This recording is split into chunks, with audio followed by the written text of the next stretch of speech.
और जो लालू जी कहते थे रानी के पेट से राजा नहीं पैदा होगा, मैं जरूर आश्वस्त करता हूं बिहार की जनता कभी भी रानी के पेट से राजा पैदा नहीं होने। ये बउआ को जो लिख पढ़ कर दे देता है, बचवा के वही पढ़ देता। अरे खिलाता भी तो एक बात था, पूरे जीवन काल में मात्र 37 रन जो बनाता हो वो अपने जीवन में क्या 15 साल तक काम ही नहीं हुआ, सिर्फ नाच गाना और लौंडा का नाच होता रहा। यही था लालू जी का राज। आज तक एक ही व्यक्ति, चाहे वो चार्जशीटेड हो या अपराधी के तरफ पंजीकृत अपराधी हो, राष्ट्रीय अध्यक्ष वही आदमी। बचपन में पढ़े नहीं, क्रिकेट खेलते वक्त तो पानी ढोते रह गए बेचारे, खेलने का भी मौका नहीं मिला। ये कौन गलतफहमी में है लालू प्रसाद का? मौका मिला, बिहार को लूट लिया। 1996 में किसकी सरकार थी? 1996 में जब चार्जशीट हुआ तब देश में देवगौड़ा जी की सरकार थी, जो जनता दल की सरकार। और पता नहीं कौन किताब लेकर लीडर ऑफ ओपोजिशन आए। लालू जी ने तो पढ़ाया नहीं, ये तो हम नहीं बताएंगे कि राजी के पेट से राजा पैदा नहीं होगा, लेकिन पहले रानी लाया, फिर राजकुमार लाया, फिर राजकुमारी लाया। कि 2001 में जहां बिहार जैसे राज्य में मात्र 6,000 रुपया आमदनी थी प्रति आय व्यक्ति का, और आज आपको जानकर आश्चर्य होगा कि नीतीश कुमार जी के नेतृत्व में 6,000 से बढ़कर ये 66,000 हो गया। 11 गुना अधिक आय आमदनी हो चुका है। और जिस तरह ये लोग कहते हैं लालू जी के राज में 1990 से लेकर 2005 तक यदि काम हुआ होता तो आज बिहार में नीतीश जी को काम करने की जरूरत नहीं होती, क्योंकि वो पूरा गैप मिला। 15 साल तक काम ही नहीं हुआ, सिर्फ नाच गाना और लौंडा का नाच होता रहा। यही था लालू जी का राज। कोई विकास की बात नहीं हो रही थी बिहार में, विकास की चर्चा भी नहीं होती। आज समझिए, आज नीतीश कुमार जी के 20 साल में पूछते हैं क्या हुआ, आप समझिए कि वर्तमान में 34% गरीबी रेखा के लोग हैं, और जब इनको सत्ता मिली थी तो 54% बिहार के लोग गरीब थे। और पता नहीं कौन किताब लेकर लीडर ऑफ ओपोजिशन आए थे। लालू जी ने तो पढ़ाया नहीं, ये तो हम नहीं बताएंगे, लेकिन लालू जी का पूरा परिवार पता नहीं किस असत्य में जुटा हुआ है और किस भ्रम में अपने जीवन को जी रहा है। अब सोचिए, ये लोग कहते हैं कि हम दुनिया के गरीब प्रदेश हैं, और जब 2000 में सरदार अटल बिहारी वाजपेयी जी प्रधानमंत्री हुआ करते थे तो कल उन्होंने कहा कि 4,000 करोड़ रुपया हमको मिला बिहार को, और लगभग 9,000 करोड़ रुपया आंध्र प्रदेश को मिला, और 6,000 करोड़ रुपया गुजरात को मिला। लेकिन जब एक्चुअल फिगर देखिएगा 2001 और 2002 में, तो बिहार को लगभग 7,500 करोड़ रुपया सरदार अटल बिहारी वाजपेयी जी ने देने का काम किया। इसलिए असत्य बताने के लिए ये लोग सिर्फ झूठ फैलाना, असत्य फैलाना, क्योंकि पता नहीं कौन कौन डाटा, कौन किताब पढ़ रहे हैं, क्योंकि बचपन में पढ़े नहीं, क्रिकेट खेलते वक्त तो पानी ढोते रह गए बेचारे, खेलने का भी मौका नहीं मिला। अरे खिलाता भी तो एक बात था, पूरे जीवन काल में मात्र 37 रन जो बनाता हो वो अपने जीवन में क्या करेगा? पहले इतना दिन क्रिकेट खेला हो और 37 रन बनाता हो, इससे बड़ा दुर्भाग्य अपने जीवन के लिए कुछ नहीं हो सकता। और आप सोचिए कि ये कहते हैं कि साक्षरता दर 1994 में 3% था।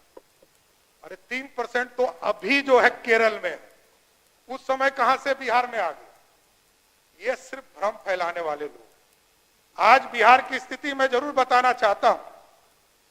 जो प्राथमिक विद्यालय के ड्रॉप आउट रेट है 9.6 है, अपर प्राथमिक विद्यालय में 26% है।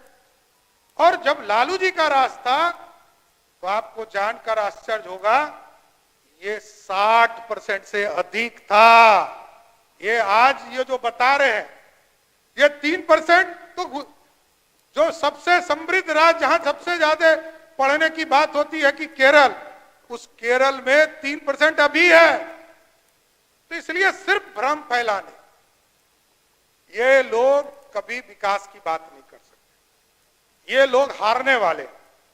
और देखिए, पूरा इतिहास है। 1990 में भारतीय जनता पार्टी का नीतीश कुमार जी का समर्थन नहीं होता तो लालू यादव जी मुख्यमंत्री होते क्या? एकदम भाजपा और जनता दल का सपोर्ट था, इसलिए लालू जी मुख्यमंत्री हुए। लेकिन वो मुख्यमंत्री बनने के बाद बदल गए। वो आज भी कहते हैं कि हमको डराने का काम भाजपा कर रही है। याद कीजिए, यहां कई वरिष्ठ साथी बैठे हैं। 1996 में किसकी सरकार थी? 1996 में जब चार्जशीट हुआ तब देश में देवगौड़ा जी की सरकार थी, जो जनता दल की सरकार थी। ना नीतीश कुमार जी उनके भागीदार थे, ना भारतीय जनता पार्टी भागीदार। 1997 में जब लालू जी जेल गए पहली बार, रिक्शा पे चढ़कर कहा कि राजा जेल जा रहा है, किला में रहेगा, तो उस समय प्रधानमंत्री कौन था? इंदु कुमार गुजराल, जो पटना से चुनाव लड़ रहे, वो भी जनता दल के थे, कोई दूसरी पार्टी के नहीं थे।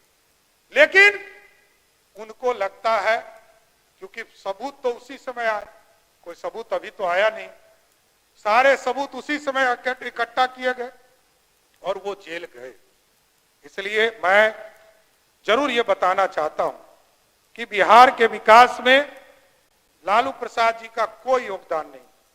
और स्वाभाविक है, जिस उप मुख्यमंत्री को यही नहीं पता हो कि बिहार में या किसी देश में दो ही तरह के ताकत होती है, जिसमें सब पूरी पावर एक तरह से अलॉट होता है। ये लोग कहते हैं हमारी सरकार, और हम भाजपा और जदयू के लोग कहते हैं नीतीश कुमार की सरकार। फर्क देखिए अध्यक्ष महोदय, नीतीश कुमार जी के नेतृत्व में सरकार है और वो कहते हैं कि हमारी सरकार। उस बेचारे को तो ज्ञान ही नहीं है, संविधान का ज्ञान ही नहीं है, करे क्या हम लोग? क्योंकि वो व्यक्ति को पता ही नहीं है कि कैबिनेट का डिसीजन बिना मुख्यमंत्री के नहीं हो सकता, और सरकार का कोई भी निर्णय मंत्री को एक तरह से काम मुख्यमंत्री देते हैं, और मुख्यमंत्री काम देकर कहते हैं कि इस काम को बढ़ाइए, और मुख्यमंत्री के नेतृत्व में सारी सम्मति। तो जिसको संविधान का ज्ञान नहीं हो, और ये लोग कहते हैं मेरी पार्टी, मेरी पार्टी। स्वाभाविक है, बाप की पार्टी है, इसको तो मैं डिनाई नहीं कर सकता हूं। स्वाभाविक है, 1997 से लेकर आज तक एक ही व्यक्ति, चाहे वो चार्जशीटेड हो या अपराधी के तरफ पंजीकृत अपराधी हो, राष्ट्रीय अध्यक्ष वही आदमी और पार्टी उन्हीं का। लेकिन वह 2010 में जब चुनाव जीत कर आया तो उनके परिवार के भी सदस्य सामने बैठने वाले नहीं थे, एको वो सदन में जीत के नहीं आया, मैं जीत कर आया। यार राघवेंद्र जी बैठे हैं, जो उस समय हम लोगों के साथ भी चुनाव जीत कर। इसलिए एकदम स्पष्ट है, बिहार के विकास के लिए, बिहार की समृद्धि के लिए लालू प्रसाद जी का परिवार का कोई योगदान नहीं है। आज बिहार के बजट पर मैं जरूर स्पष्ट तौर पर बताना चाहता हूं देने का काम। और ये लोग बात करते हैं, इनको क्या पता है? अरे ये बउआ है, ये बउआ को जो लिख पढ़ कर दे देता है कि बचवा आके वही पढ़ देता है। अरे इसको ज्ञान तो होना चाहिए।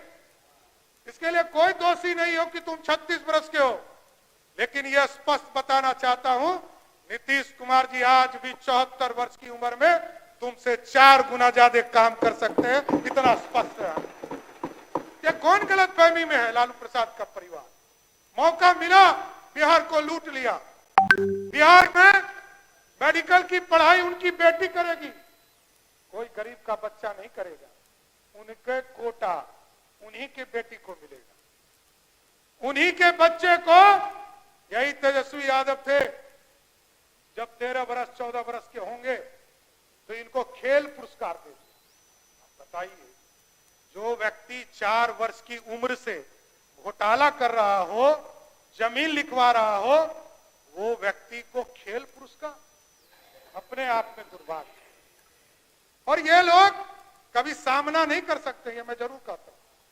मैं जानता हूं, इनको भी चिंता, उनके पिताजी को भी चिंता, उनकी माताजी को भी चिंता। और जो लालू जी कहते थे रानी के पेट से राजा नहीं पैदा होगा, ये मैं जरूर स्पष्ट करता हूं बिहार की जनता कभी भी रानी के पेट से राजा पैदा नहीं होने देगा। और लालू जी ने तो कहा कि रानी के पेट से राजा पैदा नहीं होगा, लेकिन पहले रानी लाया, फिर राजकुमार लाया, फिर राजकुमारी लाया।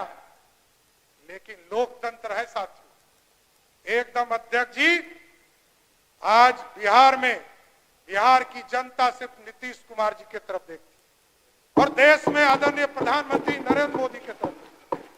यह स्पष्ट है, आदरणीय नीतीश कुमार जी 96 से लगातार काम कर रहे हैं बिहार के एनडीए के साथ मिलकर, और लंबे समय से, ये तो छात्र जीवन से बिहार के लिए काम कर रहे हैं। इसलिए मैं जरूर आग्रह करूंगा आपसे और सभी सदस्यों से कि बिहार के बजट में आप सभी लोग ने अपनी बातों को भी रखा है और एक अच्छा बजट बिहार ने एक प्रयास किया है। नीतीश कुमार जी ने 20 साल तक बिहार को सींचने का काम किया है और आगे का 20 साल कैसे खड़ा होगा, इस बजट ने आपको उपस्थापित करने का काम किया है। इसलिए हम सभी